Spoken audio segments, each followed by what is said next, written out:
So when I was growing up, a guy came, his name was John Whitcomb, and he came from one of these creationist organizations to our church, and I was probably 14 or 15, and they give this whole series about creation science and everything, all very fascinating. Everybody was really interested. The guy was a great presenter, and I thought it was great. I didn't really know any better. And, there's all this kind of standard set of answers for why the earth is young and all this kind of stuff. But, you get a little older and you start learning more stuff and I'm not so sure about that. Eventually came to find out there's some major problems and there's some major holes. So let's talk about Ken Ham. I heard him give this talk about creation science at a homeschool conference, because we homeschool our kids. And he had this very interesting way that he did his rhetoric, and it went like this. We have all of these problems in the world. And he goes in this big, long laundry list of all kinds of things that Christians hate. There's all this adultery and all this porn and everything. And he goes, and you know why this is going on? Because people are compromising. They're compromising the Word of God. And you know where it all begins? It all starts in the very first chapter of Genesis. Okay? And let's talk about this, because this is a big problem. Okay? Now, I'm in marketing. I understand rhetoric. Okay? I understand persuasion. I understand what he's doing.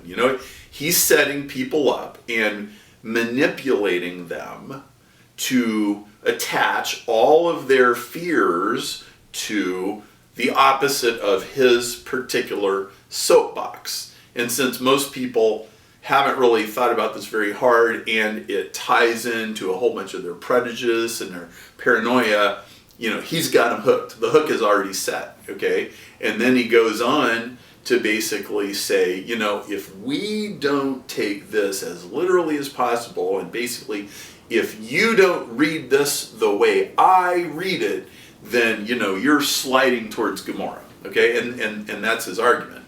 So it starts with just basically fear and paranoia, and then what he goes on to do is pretty much make up his own version of science that fits his interpretation, and then guilt and shame everybody who doesn't agree with it, okay?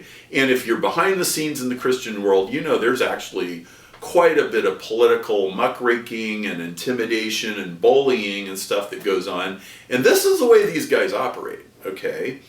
And so you've got a bunch of problems with this. And let's start with the really simple ones. The notion that the earth and the universe is 6,000 years old. You can barely find a practicing, let's talk about practical stuff. How about geologists, like people who drill for oil and do very practical things like this? You'll hardly find a geologist anywhere that thinks the earth is 6,000 years old. And if you do find one, they actually kind of have to fragment their thinking in some bizarre way in order to accept this. The easiest way to know that the universe is old is the speed of light. Okay? If you have a star that's 100,000 light years away and you can see it, then how long ago did the light leave the star? Right?